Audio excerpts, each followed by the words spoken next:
Hello, everybody. Thank you very much for joining us today. Welcome to our partner showcase. And today we're going to play along live on the Mat Connect. Again, thank you for joining us as we get started here today. A little bit of a different setup than many of our webinars. This is a partner showcase, which means that we're taking an in-depth look at products from one of our partners. Today, it's HumanWare. And again, we are going to play along live on the Mat Connect.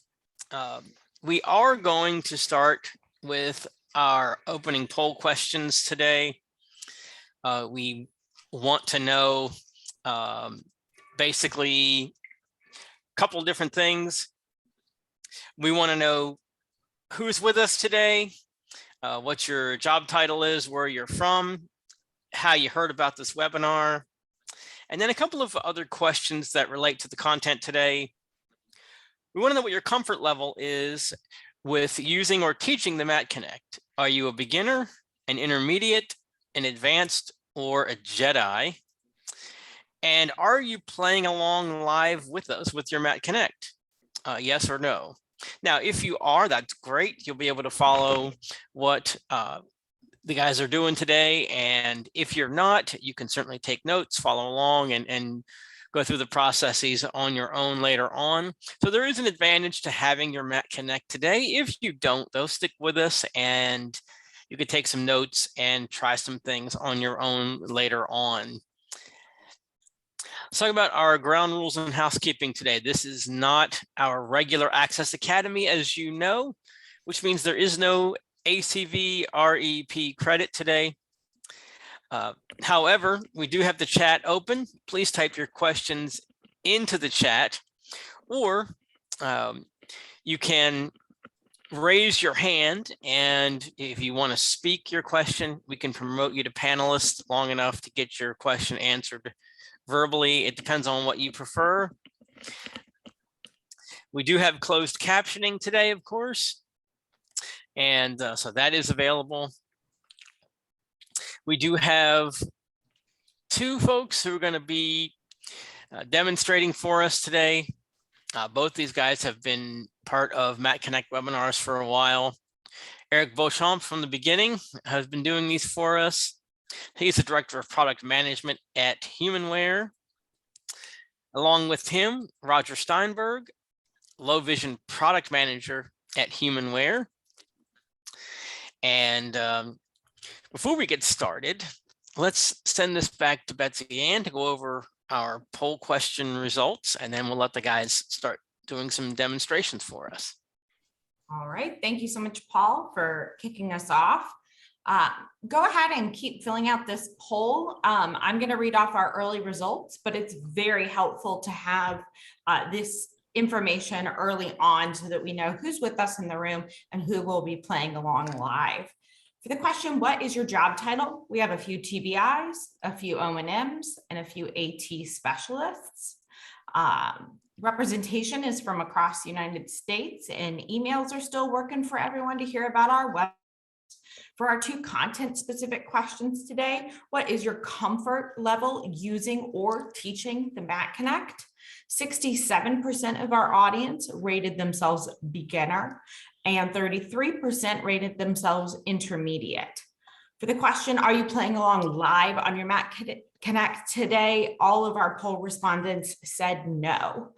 Oh, we just got one yes. So thanks for continuing to fill that out. I am going to end the poll, stop sharing, and hand it over to our two presenters, Roger and Eric.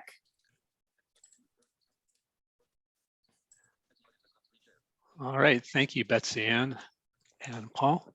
I am sharing a web page right now. Are you seeing that? Yes, we've got Mat Connect up. Fantastic. So greetings, everyone. Thanks for joining today. We hope you find this to be super informative.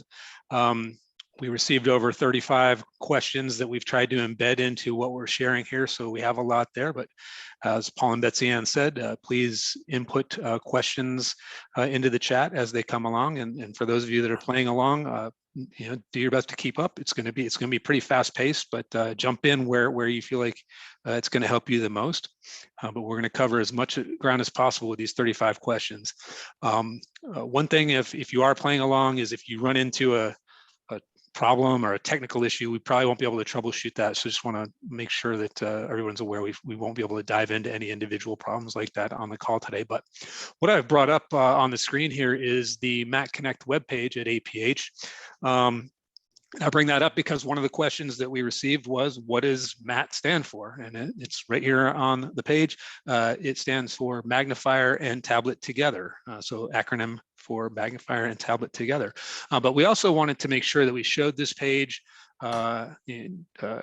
so that you would see the numerous resources that are available on this page. So if I scroll down here a little bit, get just past the description, you're going to see where the resources really start. But another question we had about the Mac Connect was, who can it benefit and why would someone need this?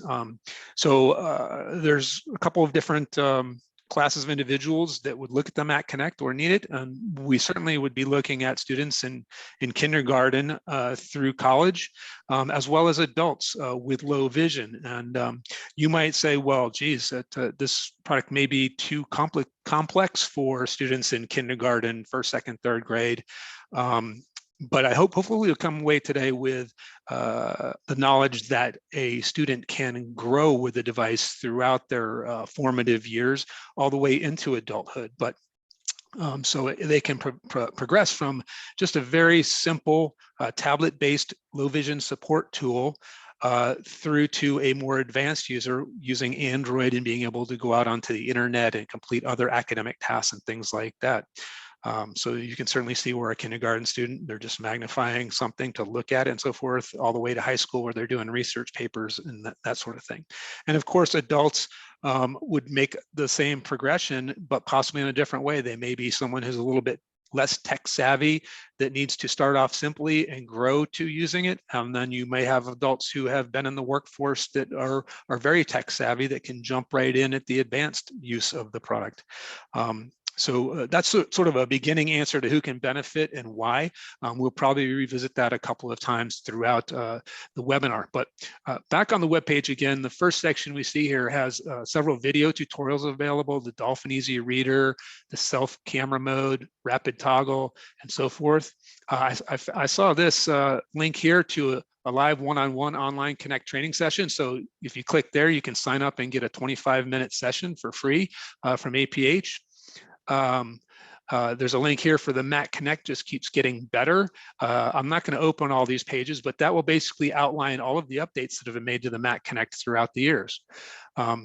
Then, of course, you have the specs that you might be interested in knowing, the feature set, and I don't think that is all inclusive, but it will give you a good overview of what's available. Includes or what's in the box section is there. Replacement items. So again, a lot of times we're working with students with the Mac Connect, so things get broken or lost, that's where you would replace them. The support section. Always important, right? So if you run into issues, you'll know exactly where to go, email and who to call. Downloads, this is an important one. So there is the Mac Connect skills checklist, and I will click on that one and open that page up. And of course, it doesn't want to open for me now. There it goes. Here's a skill checklist that can be used with a user from beginning to advanced stages. So as you can see up here, you can mark a skill in using it, opening the stand that the Mac Connect goes onto, and you can mark them down as introduced all the way through to a mastery level of using each of those things. So fantastic resource there to follow along and make sure that users are progressing in the use of the device that you've invested in. Roger, may I? Yeah, jump in. If you go back to the Connect skill checklist, this is a very important tool because one of the main questions that we get is, how can I teach my student how to use the Mac Connect? How can I teach all the gestures that are available on the Mac Connect? And this is where you're going to see everything that you need to teach to a student from beginning to expert. And if you go down the list, you'll see there's different interfaces that is available on the Mac Connect, which Roger is going to introduce soon. And it gives you the skill. What does it do? The action that needs to be taken care of, and what needs to do. So for example, what's on the page right now, the first button on the top that we introduce is the contrast button. So you tap on it and it loops. And then once the student or the person that is learning the Mag Connect masters that skill, you can just check the box, have that date fill in, and you can continue down, and it's going to show you all the gestures, all the buttons, what do they mean. It's kind of like a user manual, but interactive for the student and the teacher also. Just wanted to add that because it's something that has been evolving since the launch of the Mag Connect, and we've been adding stuff to this file ever since the beginning. And when we add new features, we add the new features in this list. Good reference list. Sorry, Roger. No, thank you. So it's good to have enhanced descriptions.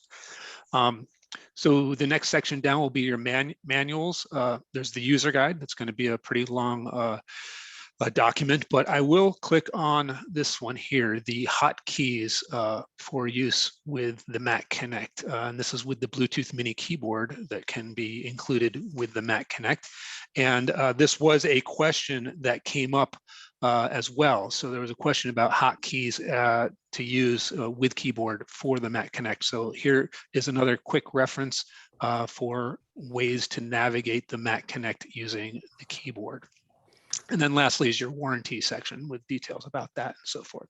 So again, a good resource to be aware of and to reference, as well as that support tab where you can then reach out if you need to. So with that being done, I am going to change cameras now very briefly. And I just want to make sure, is that coming through as a full screen showing my Mac Connect? Yes, we got it. Okay, so what I wanted to show here was the device and sort of give a quick orientation overview of it before we jump into some really meaty stuff. So right now, the device is in the basic interface mode. I'm very quickly going to show the tools that are available here, but what I wanted to show was how to navigate through them and then to update your device if you haven't already. So basically you have two big buttons here to zoom in and zoom out. So you just tap those, as well as on-screen gestures to zoom in and out. My fingers are a little clammy right now, but there we go. So you have zoom in and zoom out buttons. And then to the center here is your distance camera. And then on the far left, on the bottom is your contrast button that will cycle through different contrasts that are available. And I really wanted to share that button because Eric, actually, it was good that you pointed that out in the skills checklist, because there's one thing that it didn't share in the skills checklist, and that is a little trick you would want to know about this contrast button when you're working with students, because right now, again, we're in a basic mode, which is very simple, and coming back around to those students that are young, they're not ready to go into Android. They just need to learn to use a magnifier. So we're locked into this magnifier. They can't get out into Android or anything right now, but there is a secret shortcut. And that's what, as a TVI or someone that's helping out, would want to know. And that is to press and hold on the contrast button. And that will bring you to your menu. Now we're able to access the menu. We can adjust our contrast there. So our text buttons right now, I have mine black on white, so they show up well in this video. You have magnification. And these are the different contrasts that will cycle through on that contrast button. So there's multiples of those there. My autofocus is unlocked right now, which means that whatever's underneath it's going to try to focus on, I can autofocus lock so that it's locked in at a specific height, or especially if I have an object that needs to be a little up, it will lock in at that level. But then there's settings here. And so now I can get into other settings for the user. Eric may go into some of these others later, but right now what I wanted to show was, even in the basic mode, now that you've accessed this area, if you want to check that your system is updated, you come down and click on System, and you can tap this software update button. And apparently I lost my configuration to my network at some point here. So that says that it's on. Let's see. So we'll make sure that it connects here. Okay. So now it's going to go and check for those updates. So So click that's OK. good. You just did that because now you've shown how to connect your Mat Connect to a Wi-Fi. So very simple. Go into the settings system menu, and then you select Wi-Fi setup, and there's all your Wi-Fi connections that are available around you, so that you can select that one and enter your password if you want. Mhm. Very simple. You don't have to go out into Android. And that was one of the questions. How can I keep my student inside the Prodigy environment and not going to Android, because it could be maybe too complicated for that student to learn? And everything that you do on Android basically can be done in Prodigy. That's how powerful the system is. Yeah, and it just saved you time because you didn't have to navigate your way all the way out to Android to get that done. You could stay right within the Prodigy software and get that taken care of. And hopefully you noticed that it did run the software update search, and my software is up to date. So there's no update to be had right now, but if there was, it would have started to download that. And I'll reiterate that if your Wi-Fi is connected all the time or most of the time, the system checks about once a week to see if there's any updates available, and will auto update for you. But I just showed you how to do it manually here. So Then let's use our. you can check the version also that you have installed. Yep. Into the About menu, Right. and you'll see Prodigy 4.6.0.9851. This is the very latest version of Prodigy. And again, all these updates we've been keeping up to date are all free updates on the Mat Connect, on any Mat Connect. If you bought in 2018, you still have these updates available to you. Thank you, Eric. So I'm going to press this return button in the top left corner here. Come back out. Tap it one more time, and now I'm back into my magnifier. One last thing I wanted to point out, again, I'm in the basic mode, and this would be for use with younger students, but it's very hard to see probably on my camera here, but at the very front, you might see just a little nub sticking off the front edge of my my device here, and that is a set screw. And that is something that can be screwed in. It comes with the Mat Connect. You screw it into the bottom there, and what it does is there's a clip above it that will open up. I'm not going to take my tablet out right now, but if I take that screw out, then I have this clip that I can take my tablet in and out, so that I can work on my tablet only if I want to. And that was a question that also came up, is like, actually it was one that came in this morning, is like, well, my student doesn't like to lug around the stand. Can they use the tablet only? So in that case, you would probably have to allow that student to use it without the screw in place. And that way they could take the tablet in and out as needed. So when they need it in the stand, it's there. When they want to work on the tablet only, they take it out and go about their business. But for younger students that maybe you don't want them carrying, you know, a tablet around where they're going to drop it and break it, you put that screw in place, and then that clip will not function at that time. So what I wanted to show was also how to go from one interface to another. So I'm going to press that contrast button again to enter my menus, go to settings, and remember I'm in basic right now. That's the basic user interface. So I'll click user interface. There are other options that are there to adjust in my interface. And for example, I have my screen brightness set to 1% right now. You'd think, wow, that's really, really low. But because I had to relocate my demonstration center because of my puppy getting a little too curious, I had to turn it down. So you can adjust other things in the user interface, but I wanted to really key in on moving up the ladder. So basic is like very simple. You saw the tools that are available. We can move to a standard interface. And now my button toolbar at the bottom has reconfigured itself, and it has additional options that are available to the user. So basically, this would be a student that's progressing to, or an adult that's progressing to more independence in how they use the product. So what we have here is an interface, again, that allows you to zoom in and zoom out. It adds in the ability to capture images now. So if I press and hold this camera button right here. No press and hold, just tap on it.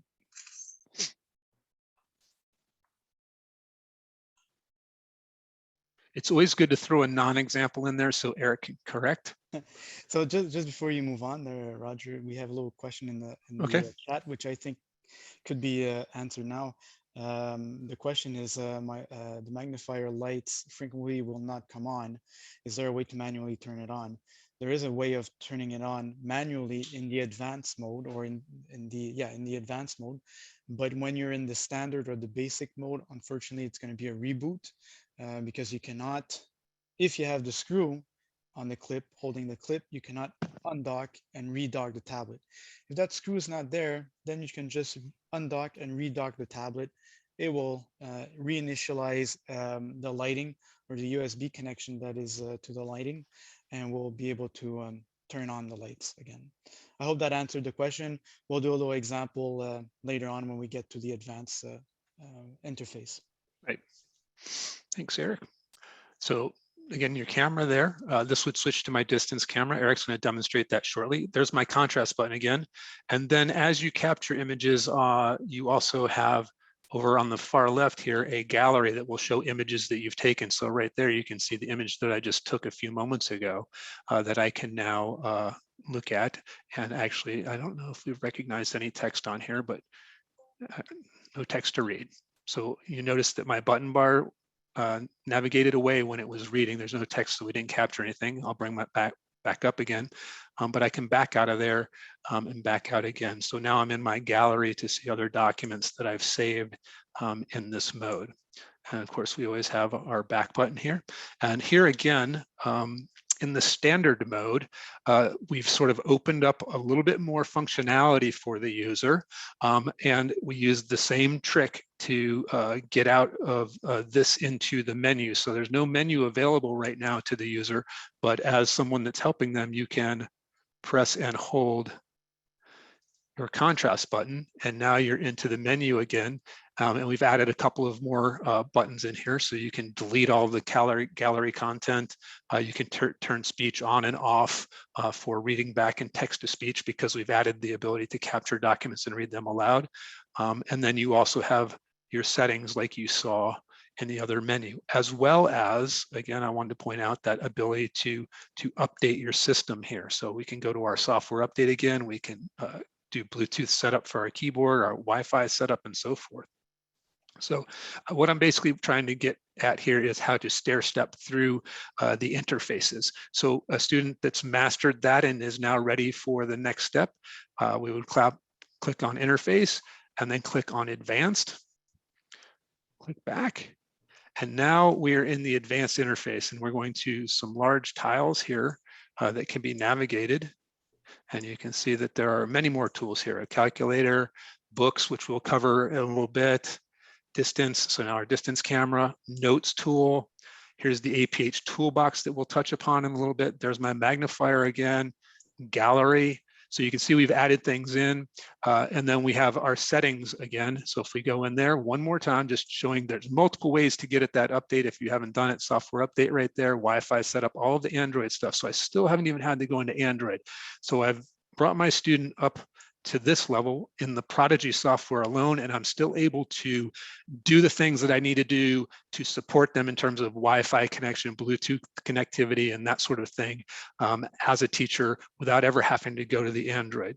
There is one other way to update the device if you need to, and that's basically you can use a 5-finger press and hold on your screen. And if you've added the icon to your screen, I have Prodigy Updater right here, but you can also tap this icon down here, and you'll have Prodigy Updater available in your apps.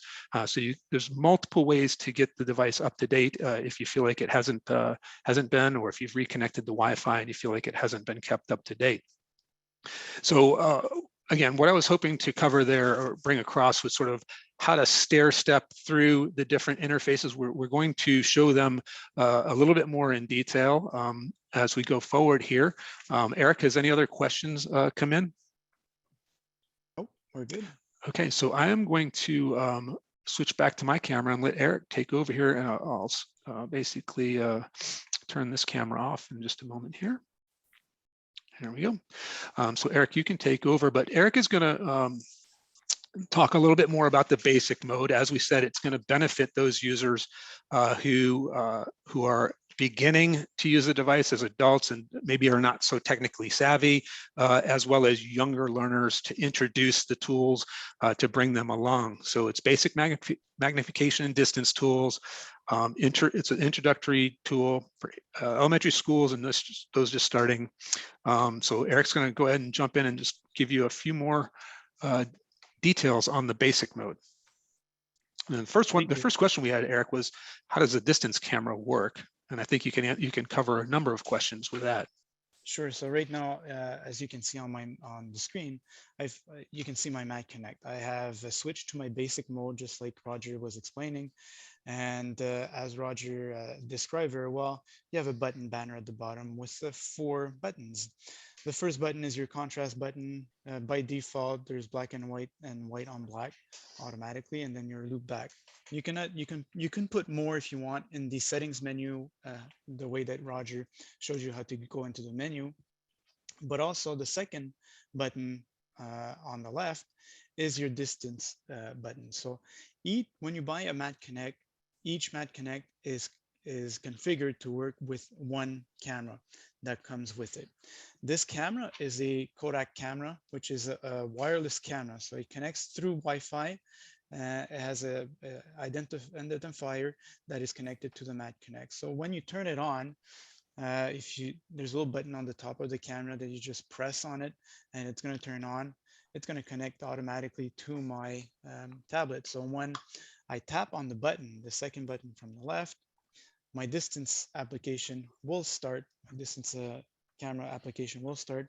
You'll have that round circle going around until it connects to my Wi-Fi camera.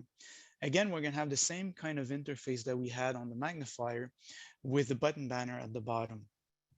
We have the back button to go back to the magnifier that we were in previously. You have the contrast button. Again, you can switch from black to black on white, white on black. Those are the default colors. But again, you can still add some more if you want. Then you have 2 buttons, the minus and the plus, which is the zoom out and the zoom in. So Roger was using the buttons on tapping, tap, tap, tap, but you can press and hold on that button, and it's gonna zoom in very smoothly to that whiteboard or blackboard that I have there in the front of me. Again, the same thing for the minus button. You press and hold on that minus button.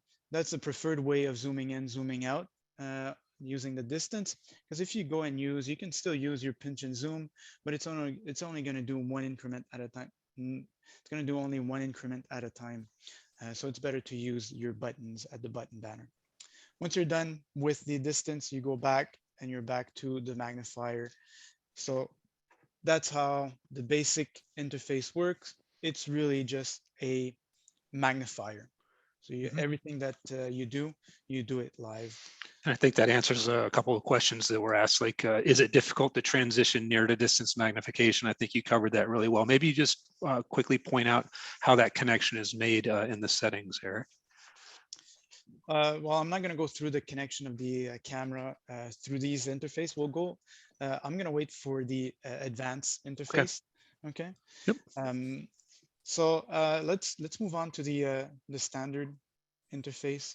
Okay, So and this is where, again, a student or someone is growing into using more advanced features, as Eric just showed, is simple magnification, simple distance viewing.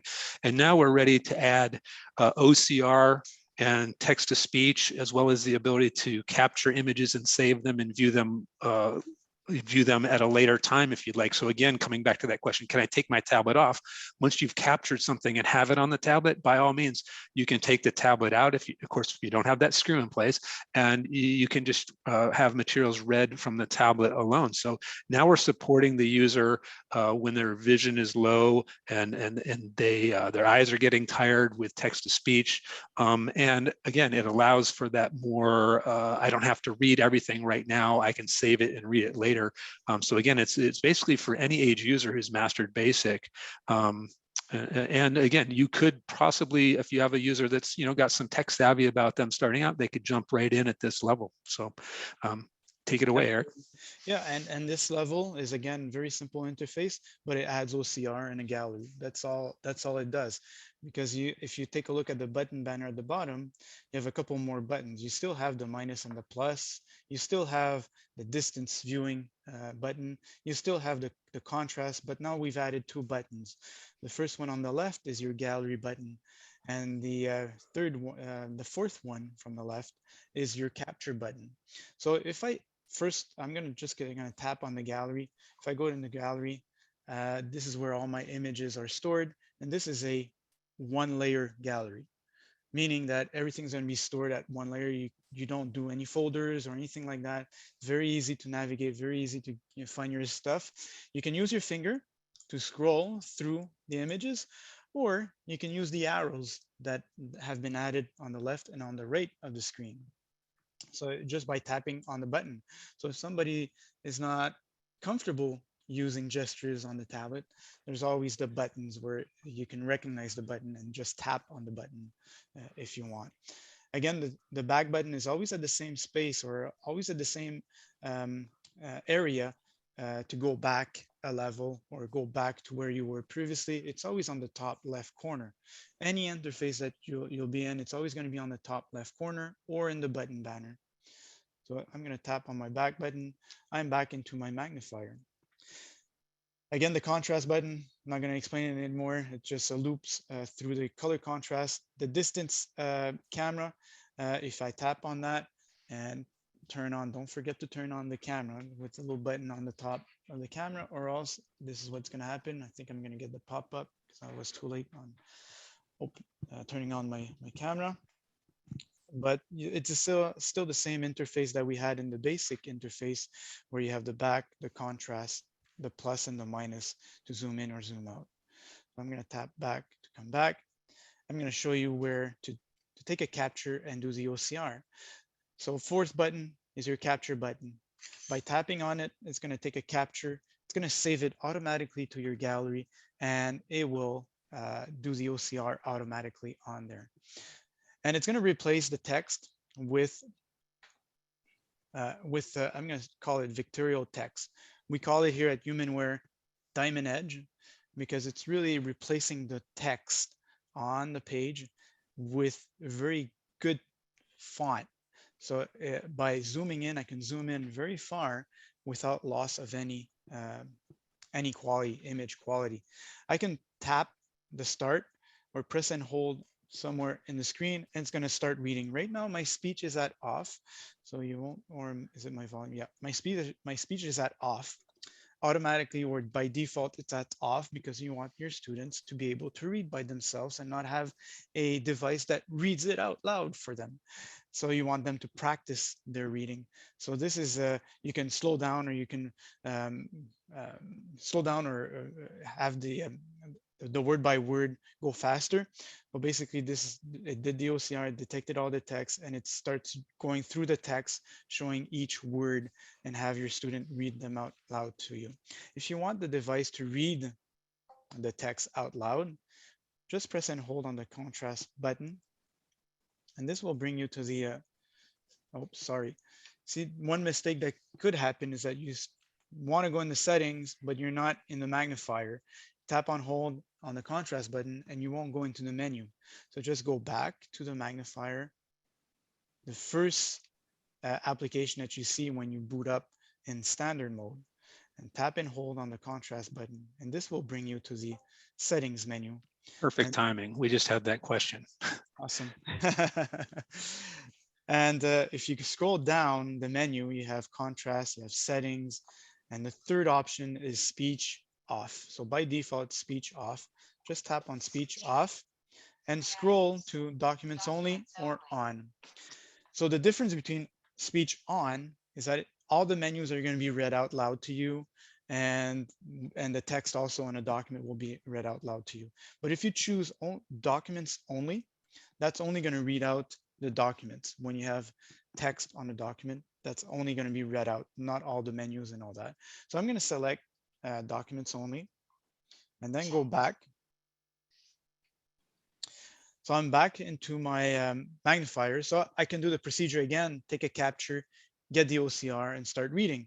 But this time, what I'm going to do instead, I'm going to go to my gallery, and I'm going to select the image that I've captured just previously. And then I'm going to have it read out loud. So I'm going to zoom in here, and I'm going to press and hold on the word time.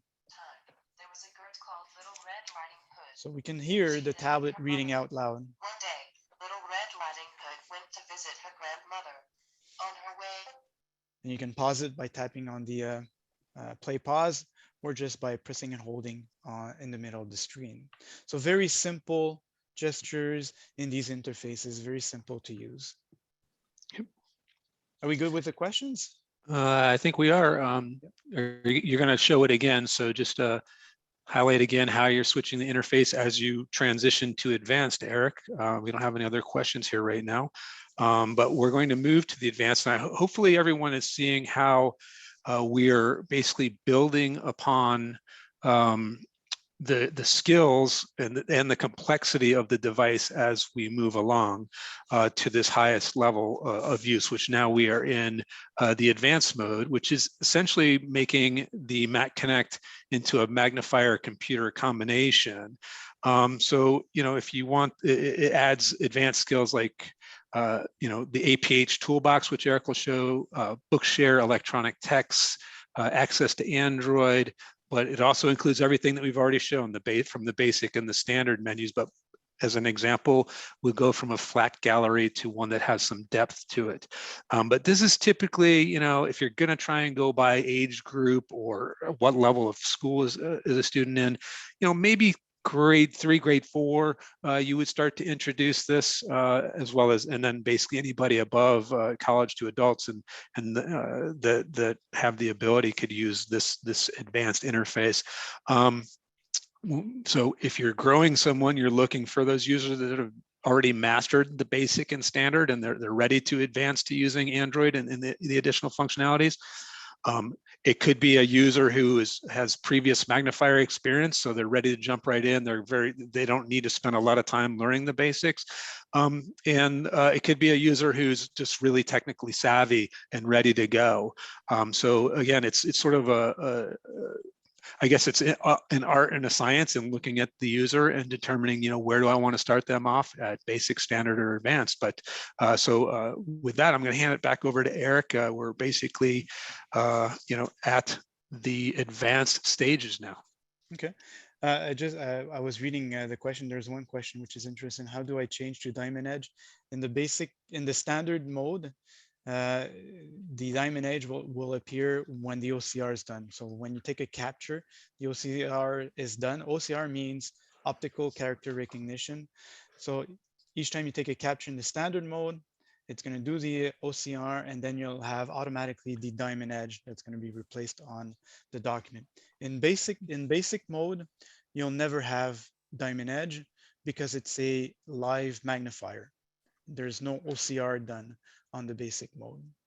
And you'll have it also on the advanced mode. You'll have also the Diamond Edge, which now in the advanced, you'll have the possibility of maybe turning off the Diamond Edge or turning it back on.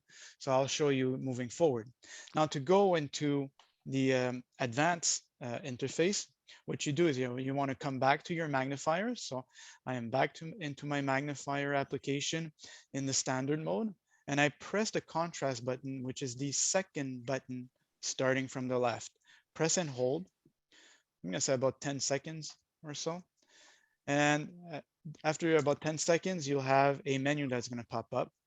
In this menu, you have several options.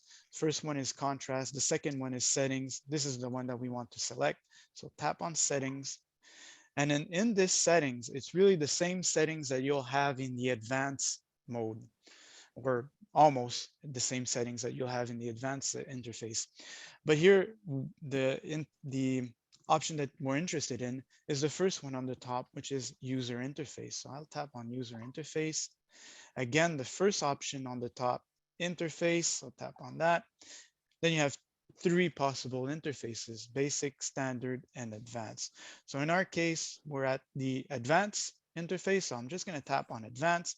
You'll see there's a checkbox on the right hand side of the screen, which is going to tell you this is the interface that you've selected.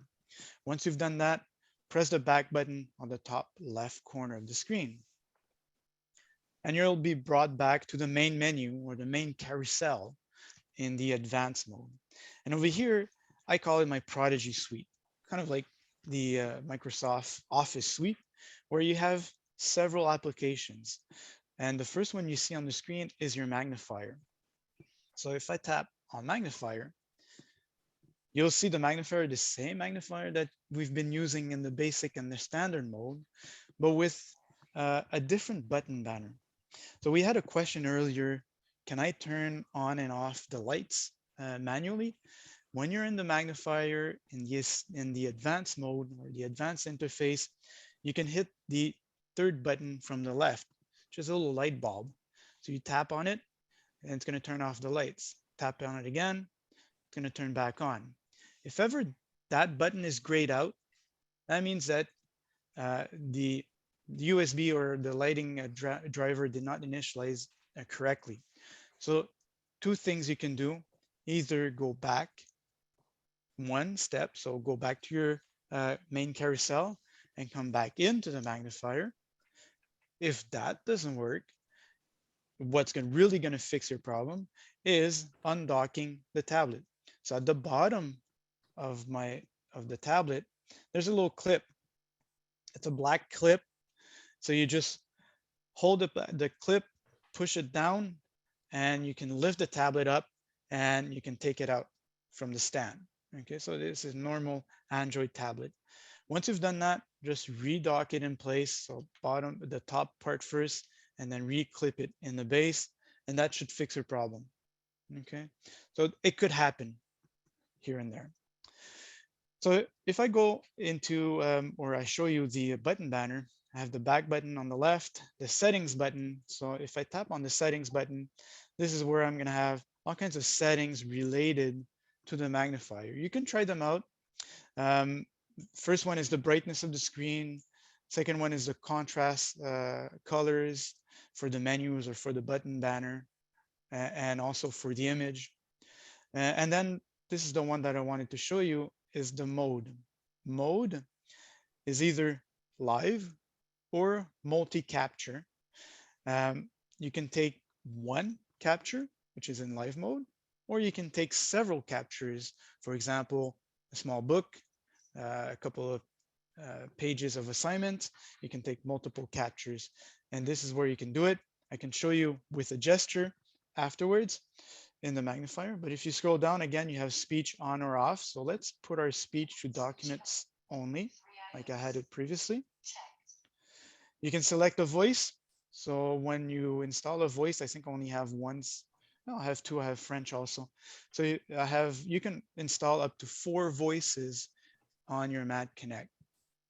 So here I have 2. I have English Heather, and I have Margot, which is a French voice. So you can toggle depending on the document that you have underneath your the camera.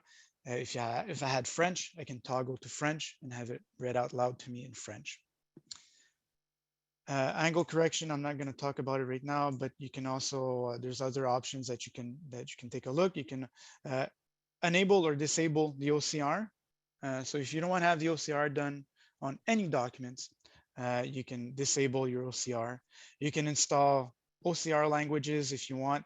There's several languages that if you tap on that, it's going to become custom, and then you can choose from several languages. They're all regrouped by alphabetical order or grouping. So you can play around with that. Don't be scared of playing around with the settings and trying them out. There's several, and why do we do that is really to customize your Mat Connect to the student needs or to the person's need. So let me go back to the magnifier here. My third button on the button banner was the light button, so we talked about that. Fourth button on the button banner is the capture button, which I'll come back to. And then you have the minus and the plus to zoom in or zoom out. So over here, if I press and hold on the plus, it's going to zoom in very softly in the image that I have on the screen. I can also use my pinch and zoom. Compared to the distance camera, this is very easy in the magnifier to do. I'm going to show you 2 gestures. I'm going to show you a couple of gestures in the magnifier that you can do that can accelerate the usage in the magnifier. So the first gesture is a swipe on the right-hand side of the screen. So if I go on the right-hand side and I just swipe from down or from top to down, it's going to change to negative colors. So right now I'm on white on black. I can do that a second time. It's going to go to positive. So a white and black on white. And if I do that a third time, it's going to show me my colors. So I'm going to loop through my contrast colors or my viewing colors here. If I do the same gestures, but on the left this time, so if I swipe from top to down on the left-hand side of the screen, it's going to change my mode setting. So remember the mode that I was talking about in the settings? Either you have live or multi-capture. This is where you can use this gesture. I have a small book too, and I need to take captures of several pages.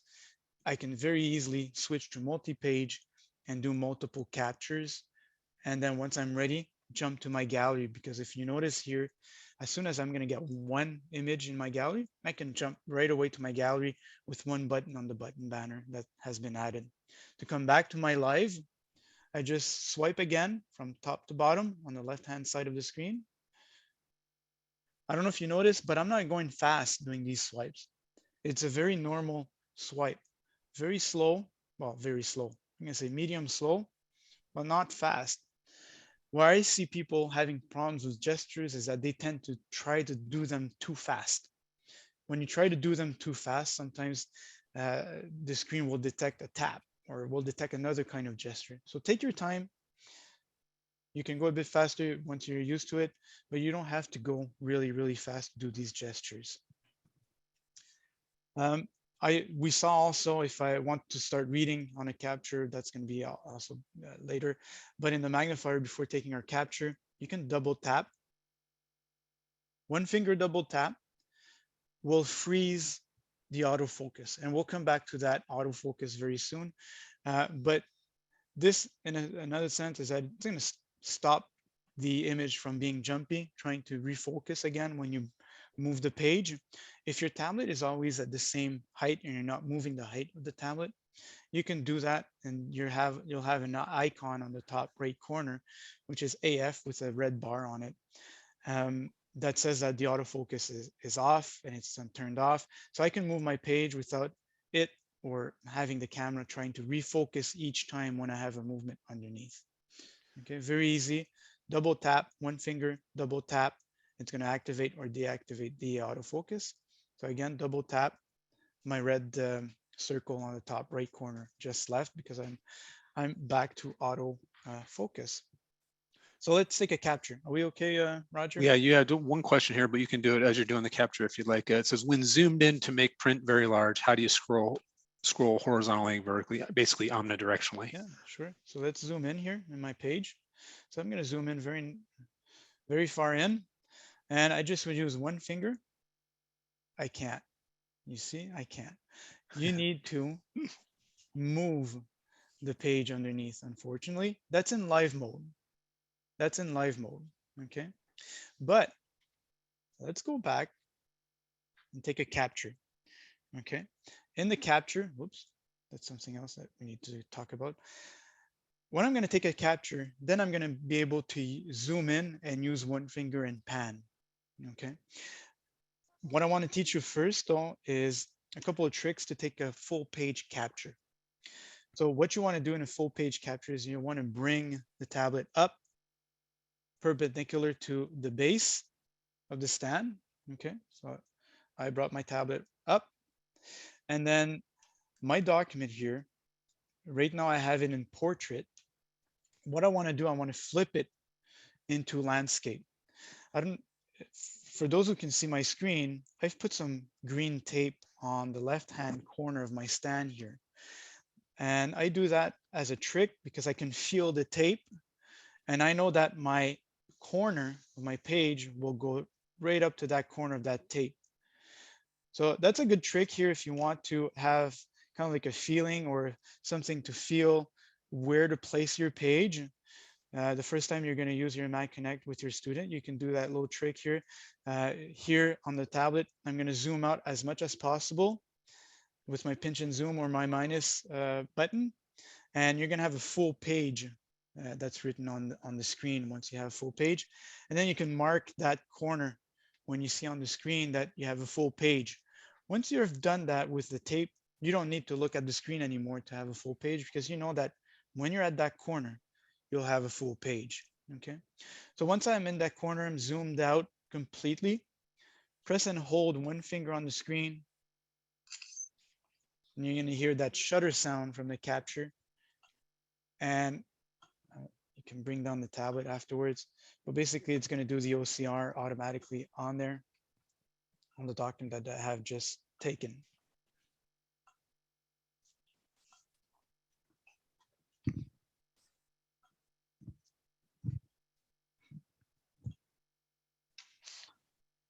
Why is it taking so long?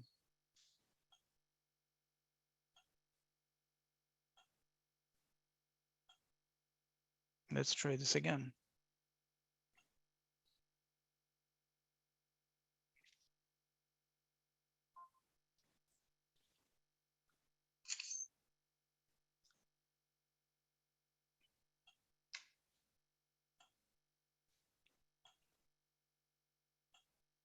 There we go. So as soon as it detected some text, it replaced the text. So we have in the OCR, when it does the OCR, there's two passes of OCR that's done. Something very quick, and then something that is more reliable, or that's going to come afterwards. So I can zoom in, right?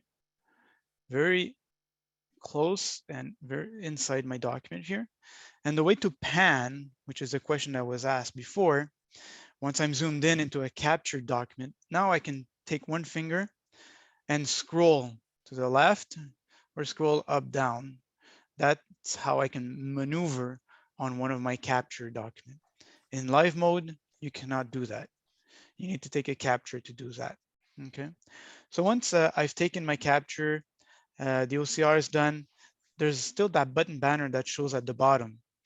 You still have the back button, which is always the first button on the left, setting button, which is the second button. Third button is a little diskette.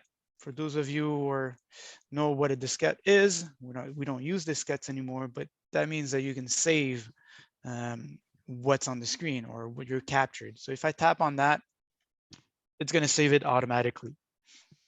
Okay. And then my button banner will change a bit. And instead of having a diskette now, I have a pencil. And that pencil is going to permit me to edit my captured document.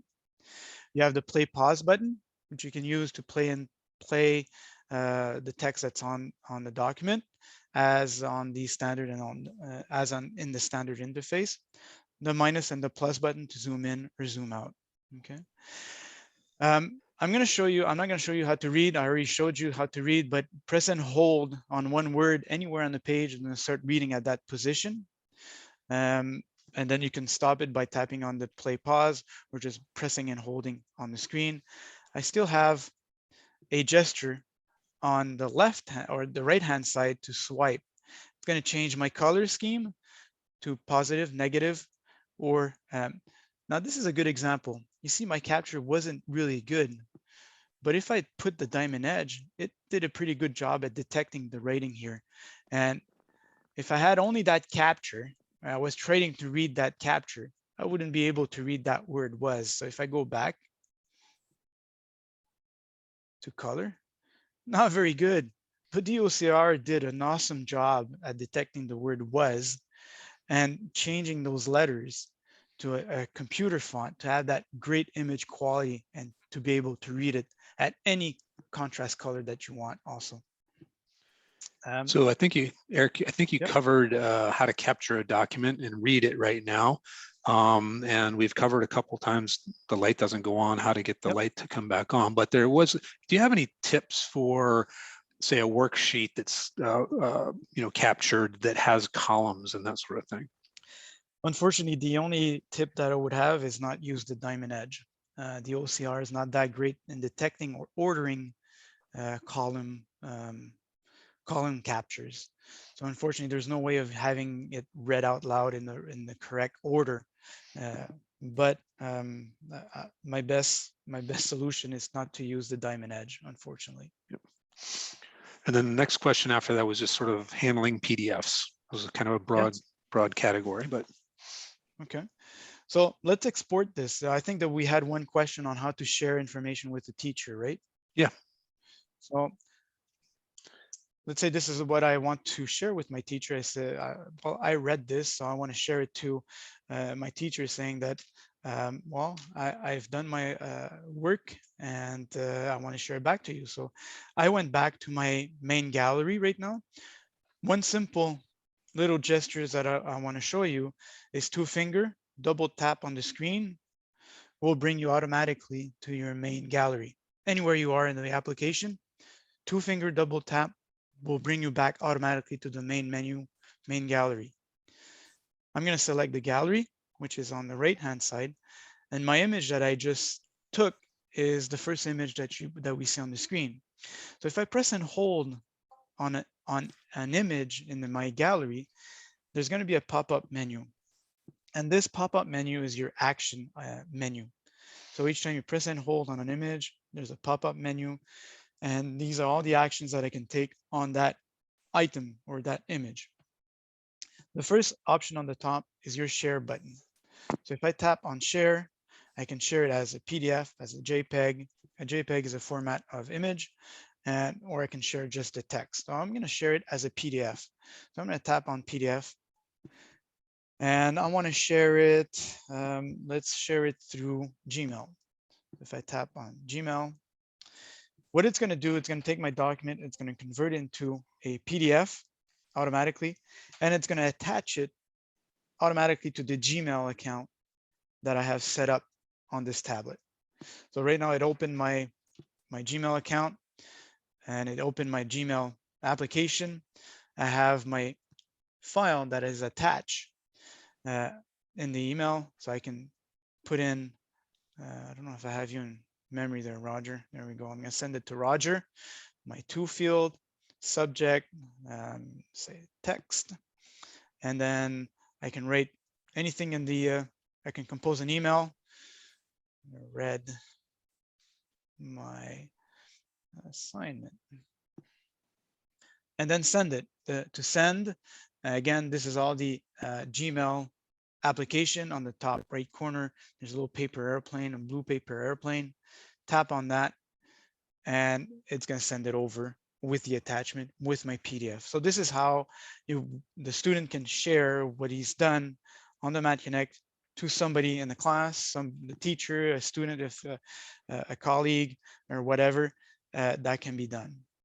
Let's say, for example, I'm a teacher. Well, let's say I'm the teacher and I want to share through my Google Drive a PDF. I have placed a PDF on my Google Drive and I want the student to go and get that PDF and read it on their Math Connect. You can do that by going into my gallery again. On the top right-hand side, there is an icon with little gears on it. You tap on it. And in here, there's several options. You can create a new category, you can create a new page, create a new document, but you can also import. So the fourth option in this menu will be import. So if I tap import, internal storage, I didn't set up my my PDF. If I would have a PDF already in my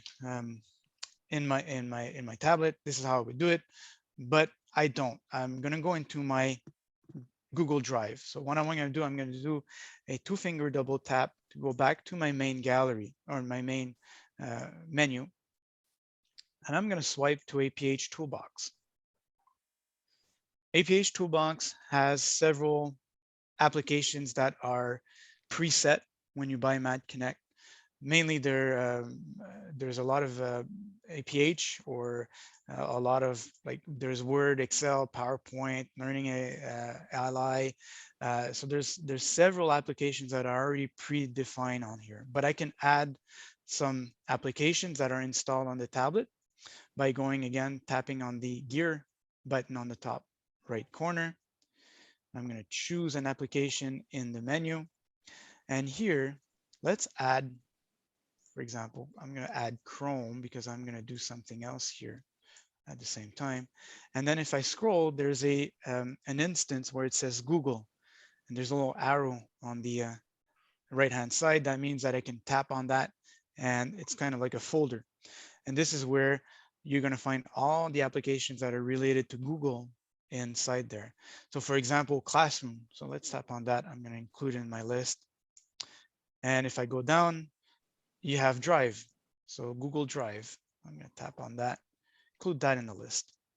So I've added 3 applications right now: Chrome, Classroom, and Drive.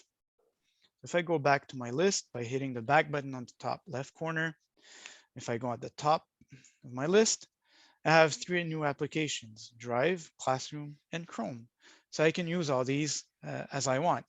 But here for my example, I'm going to go into my Drive here, and I'm going to go select a PDF. So I have a PDF here that I'm going to tap on. Again, I'm in my Drive application. And I can do that, open it up, and then at the top, there is a 3-button icon. You can tap that and then open it in an application. Or if I don't want to open it directly,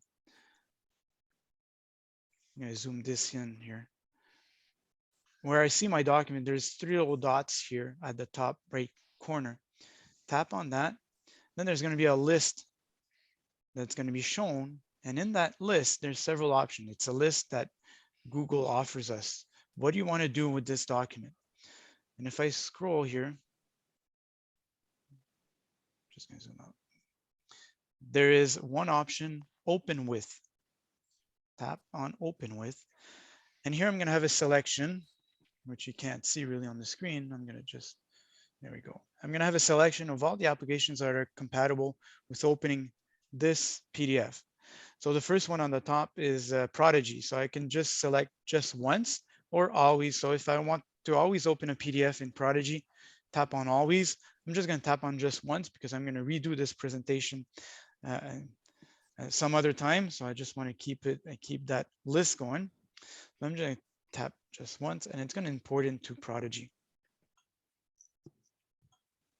So once it's going to be imported into my Prodigy, it's going to bring me to my gallery and where it has stored it. Right there. So my document was, the name of the document was PO2, and it created a kind of like a folder. And inside that folder, I think there's 9 pages to this little mini story, short story. And that's what I have to read from my teacher. So that's how you can import the PDF inside Prodigy. Cool. So this is, I believe, from Rosellen. Classroom isn't available on my list. How do I get it? I think that's for the list for sharing. Well, I'm guessing the list of the APH toolbox, right? Yeah. If you added Google Classroom to APH toolbox. Yeah, exactly. So APH toolbox. So if the application that you're looking for is not in the list of the APH toolbox, let me go back to APH toolbox here. Double tap, 2-finger double tap, going back to my main menu. APH toolbox, go into the gear button where the settings are at the top right corner. Choose an application. And if you cannot find the application in this list, then that means the application is not installed on the device. So what you want to do, either add Google Play to this list and activate Google Play through your APH toolbox. But if you don't want to have your students playing around in Google Play, what you want to do is go into Android. So 5-finger or 4-finger, press and hold. I'm into my Android interface. And over here at the bottom, or no, can't really see the colors on there, huh? But you'll see an icon called Play Store, either on the desktop, or if you can't find it on the main desktop, right in the center at the bottom, there is an icon with 6 black dots on it. Tap on that. That's going to be all your applications that are installed on the tablet. and search in there. You should find Play Store. Tap on Play Store, and you'll need to search that application and install it on your tablet. Once it's installed, then you're going to have it available on the list. I hope that answers the question. Yep, it sure does. Eric, we have a hand raised, so I think Betsy Ann's going to let that person ask you a question directly. Okay. And again, Classroom is a very interesting subject. It's a subject by itself because it's an application by itself. It's a Google application used. I'm pretty sure you guys are familiar with it, but you can do assignments, you can do quizzes, you can assign stuff to one student in particular. And that is all used through Google Drive. And that Google Drive is usually shared through students. So if you share something in your Google Drive, the student can go into Classroom on the Mat Connect, go and get it from the Google Drive. Mhm. Maybe we could just take a look very quickly on that. Yeah. Okay. Did you let them speak, Betsy Ann? So they put their hand down, and I think the question they were going to ask is about how long it takes to charge, which Yep. Roger answered in the chat, which is about 4 hours for a full charge. Yep. And Rosellen is saying, I search and there are no results. I'm guessing that there's not on the Mat Connect, but on the phone. So I'm guessing that possibly the application that you're looking for isn't installed on your Android. Well, they're looking for Google Classroom, right? So let's do it live. So let's go into Android, tap on Play Store, and here on the search button on the top, we'll write class. And while you're typing, I'll get in your ear again. We had someone mention that your keyboard looks much larger and crisper than theirs does, and they were wondering how that is. Well, we can change the theme of the keyboard, which I can show you. Yeah. So I just searched for Classroom and did a search for that, and it opened up Google Classroom. I already have it installed, so I can just open it. But if you don't have it installed, there is an install option. Oh, that could be something also. This firewall of the school could maybe blocking it. That would be surprising because it's an application that's used a lot in schools. So yeah, maybe it could be a firewall issue that's not letting through the Google Play Store. So maybe use a hotspot with your phone, connect through that hotspot on your phone and go through your phone to go and get it on the Classroom, or bring it at home, try it at home, install it. Should be fine. Oh, there's another question that just popped up, and while you're at a brief pause point, does the Mat Connect need Wi-Fi? And I can probably take that one. It doesn't need it all of the time, but you'll need it to update. And certainly if you want to do internet related activities, you'll need it to be connected to Wi-Fi. So I would say yes, at times it certainly does, but not all of the time. Mm-hmm. Absolutely right. So I'm go ahead. just going to go through this very quickly. The Classroom, that's where we were previously. Yep. So let's start Classroom. I tried this yesterday with Roger, but I have, I had already an assignment done, but I have I'm a teacher here. I don't know if I'm going to be able to. I think your class is not there anymore, right, Roger? Yeah, I don't think so. I think one of the points on this, we have a lot of Google questions here, Eric, that we may not get through all of them today, is that, in the next year, it may be good for us to do a webinar focused solely on sort of interactions between Prodigy, Mat Connect, and the Google options that are available. Absolutely, because it's a subject by itself. Just very quickly, in my interface here, I'm the teacher of this class here, but on the top left corner, there's like a 3-bar icon. You tap on that, you have a Classroom folder. That brings you to a Google Drive that is shared for that class. So this is where you can share your information with your students back and forth. So that was very quickly. Yep. back on the keyboard, Yes. we did have a couple of questions that came in before the webinar, as well as the one that just was asked in terms of making it look larger and crisper. So one had to do with the Bluetooth keyboard. We covered one at the outset. Are there keyboard shortcuts and commands?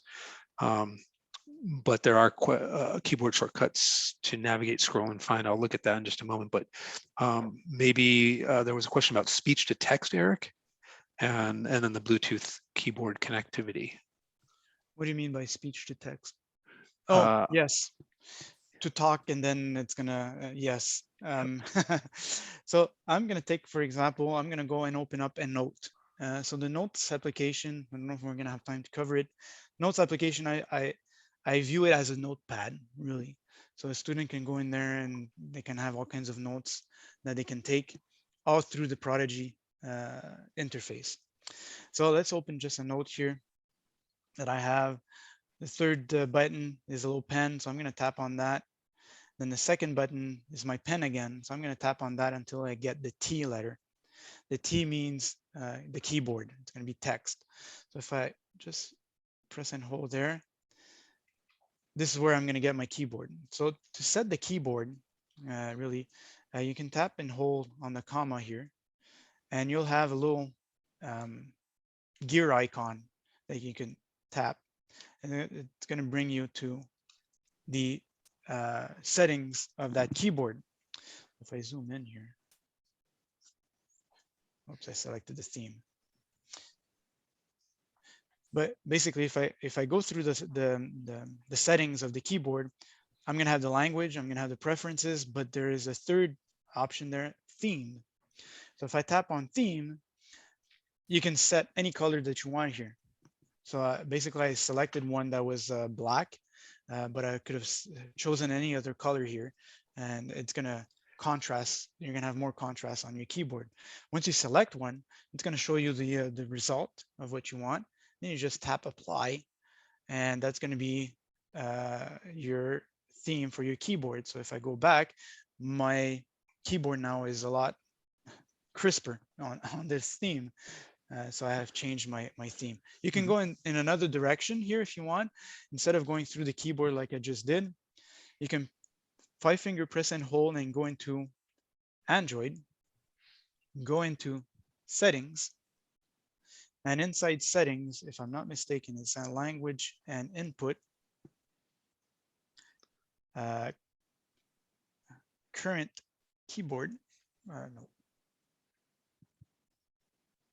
You remember?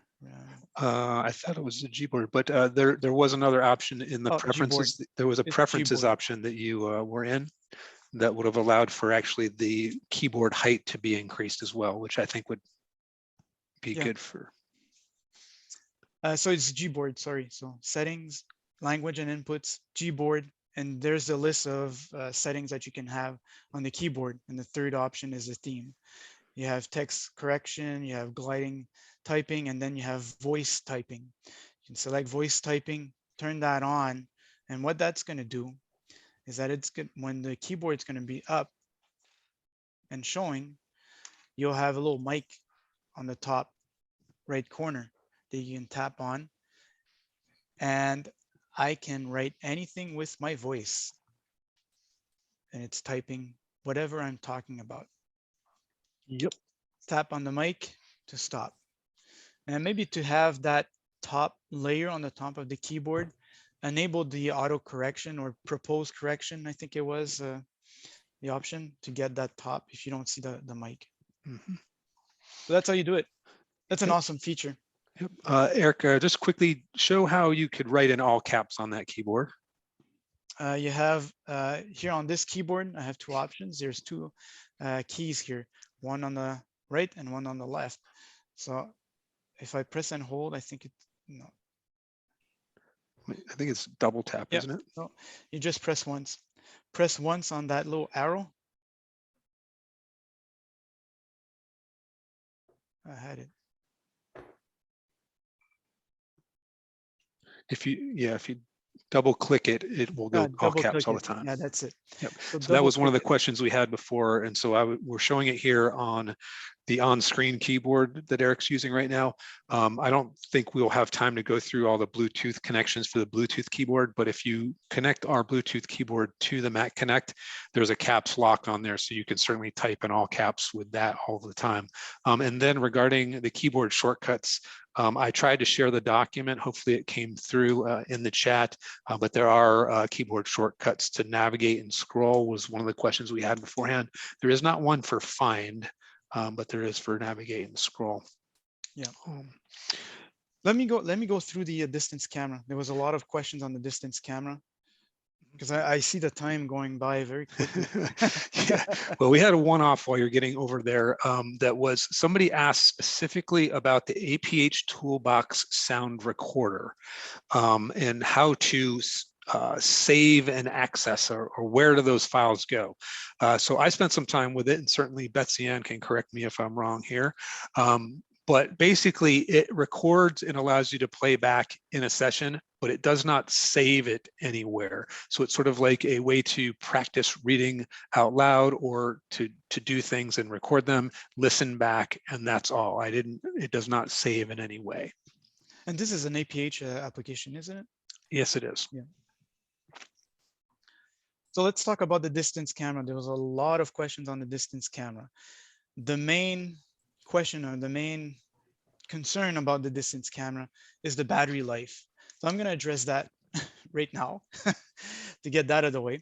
If you buy a new Mac Connect today, you'll get in the box, pretty sure it's listed on the website, you'll get in the box a little external battery that you can use. So what I've done on mine, if you don't have one, you can call HumanWare support, and we do sell them, or you can use any on Amazon. You can buy an external battery pack that you can use. So what I've done here on mine, I've stuck a little Velcro on the back, and if I turn my Mac Connect around, the Velcro is right here on one of the legs. So I just place that there, and I can use my cable that came with the distance camera. And on the side of the distance camera, there's a little door. If I look at it this way, the little door is on the right to charge it. It's the same port to charge it. So I open that little door, insert my cable, and I connect the other end of my cable into my battery pack. And that's going to give an extra life to your battery, because just if you want to know, the batteries on these cameras are not the very big batteries. They don't last a lot long, and they're right here underneath here. There's a couple of things I want to mention here. If the camera does not start and you know that the battery has been charged, sometimes in travel, this little battery is going to get unhooked. See that little yellow clip that's there? Sometimes it just pops out and the battery just disconnects a bit. So just push in the battery very nicely, and you take a look at the clip. If it's holding the battery correctly, close that little door. That should solve that problem. Okay. So we've addressed the battery issue. So like I said, right now, if you buy a new Mac Connect today, there is a battery, an external battery pack that comes with it to be used for the distance camera. Now, distance camera, like I said previously, they're all paired already to their devices. But if ever you lose the connection, okay, or the Mac Connect does not connect to the distance camera, what you want to do is to go into settings, go into system, Wi-Fi setup, and turn on your camera and look for Wi-Fi networks. Now it's going to scan what's available, and right now I'm connected to my Wi-Fi. So basically what you want to look for is a Wi-Fi that looks something like this: Pix Pro minus SL10 underscore something. That something is different for everybody. So there's one something for anybody out there. So you want to tap on that. Then it's going to prompt you for a password. And the password, it's very easy. And if you forget it, it's under the little door. You're going to have to maybe use glasses for that because it's really, really written really small, but it's the same for everybody. It's a 1, 2, 3, 4, 5, 6, 7, 8. Maybe we should type that in the chat, Roger. 1, 2, 3, 4, 5, 6, 7, 8. So that's the password for any cameras out there. It's the same password, but it's a different name of networks. Okay. So for example, if you have several Mag Connects in one class, they're not going to interfere with each other because they have all different names on the network. So that's how you would connect a lost connection to a Wi-Fi camera. And once it's turned on and I tap on my distance icon, it's going to connect again. It should be connecting automatically. There we go.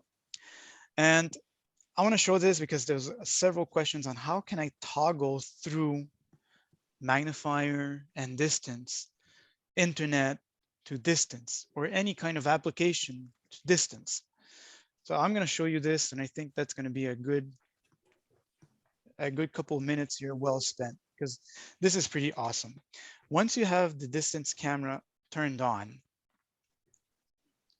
point it to my blackboard here, on the right hand side, right in the middle of the screen, there's an arrow. Tap on that. And you'll see that the screen will be divided into two. The bottom part is your magnifier. So you can see my little Red Riding Hood story here. If the red rectangle is around that, I can use a pinch and zoom in to that document. Okay. Same goes for my distance. So if I tap on the top, you'll see the red box on the top now. So I can use a pinch and zoom to zoom in. Again, it's not ideal because it doesn't really zoom in well with a pinch and zoom. But if I want to zoom in more in my distance very quickly, select it with my red rectangle and tap again in it. It's going to bring me back to my distance, and I can use my buttons. And then I can go back to my split screen by tapping on the arrow on the left-hand side. Or watch this, one finger, start from the left. No, sorry, two fingers. No, one finger. Yeah, one finger, start from the left and move towards the center. What just happened? I switched automatically with one finger. I switched automatically to my magnifier. So again, start from the left of the screen and go towards the center.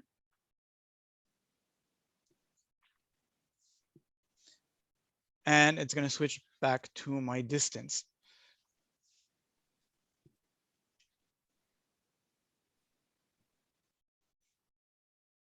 Okay. Or again, the arrow on the left splits the screen. And then once you have that rectangle, red rectangle around where you want, tap again, and you're going to be brought back to my magnifier. Same here, rectangles on the top where my distance is, tap again, can go back to my distance very quickly. Another question was, how can I toggle from my magnifier to the internet, for example? So if I go back to my main carousel and I go into settings, you just do this once. So go into settings, scroll down, you have applications. In applications, there is rapid toggle. If I tap on rapid toggle, I can search or select an application. So if I go into select application, and I think I already did this. No, I did not. Okay, so cool. So I'm going to swipe. I'm going to take Chrome, for example. Go back. Once I've tapped on Chrome, the little checkbox on the right will appear. That means it's going to rapid toggle with my Chrome. What does that mean? So if I go into my magnifier, for example, I have my little Red Riding Hood story. And then I use 2 fingers, again, from a left to center. It's going to toggle to my Chrome.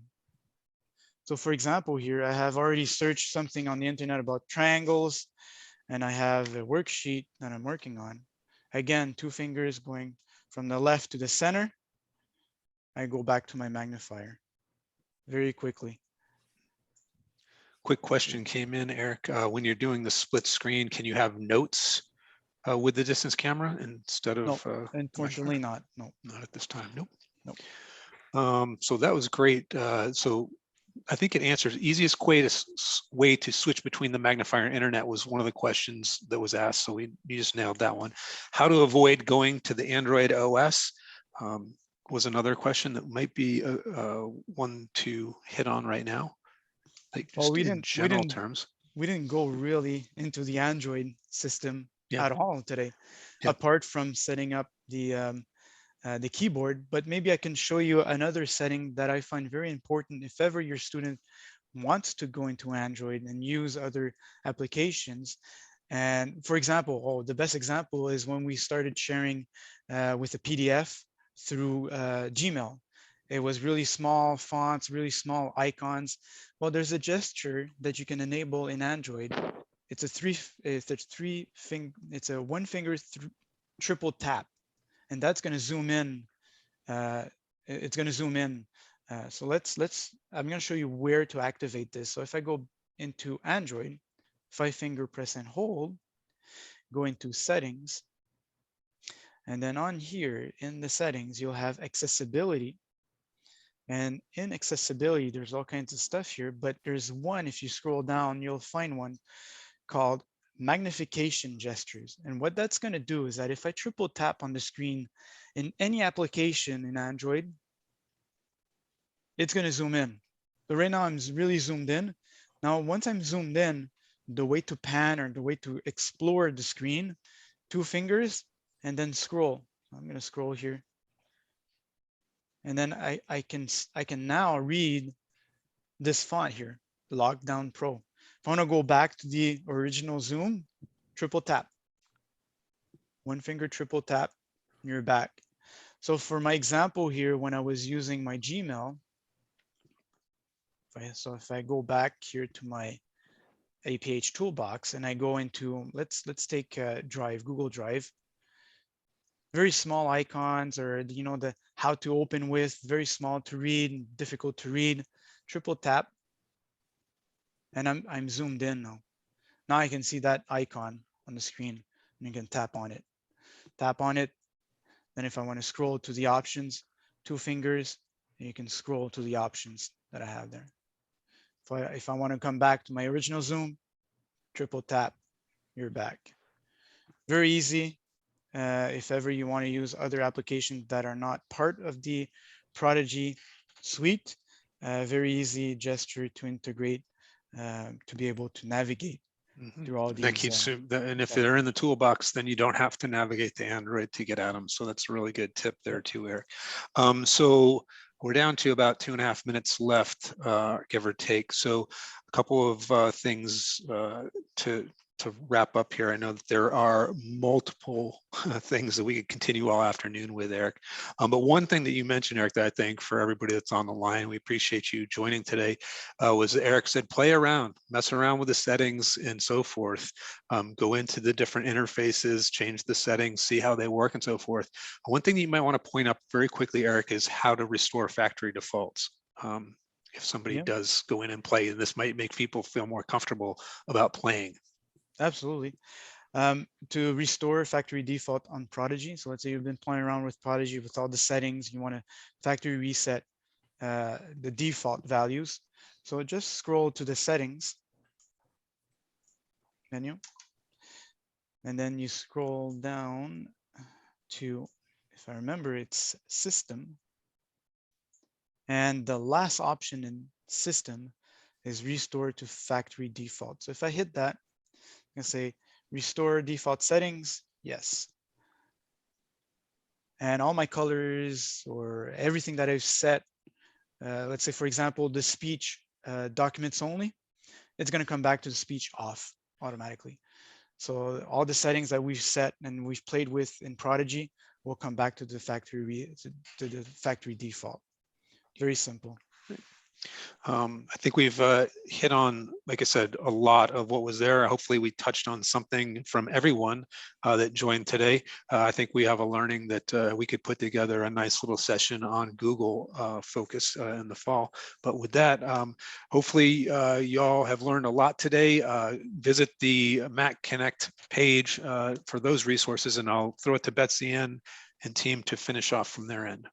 All right, Paul, we've got our slide on the screen with the Mac Connect sales.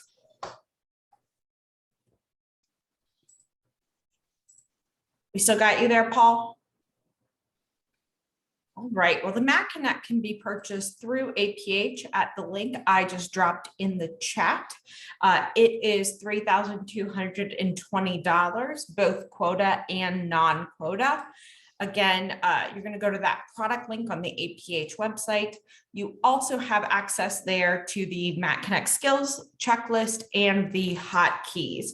So thanks, Eric and Roger, for one last webinar of the school year. We appreciate you guys being here with us.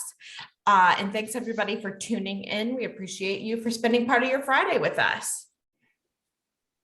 This was awesome. Thank you very much for all your questions and the interest on this product. I'm always happy to share the information and to help you out. That's my goal, to make this easier for yourself to be able to get this technology in the hands of the students. Thank you very much again. Thanks. Everyone. Have a great day. Summer. Bye-bye.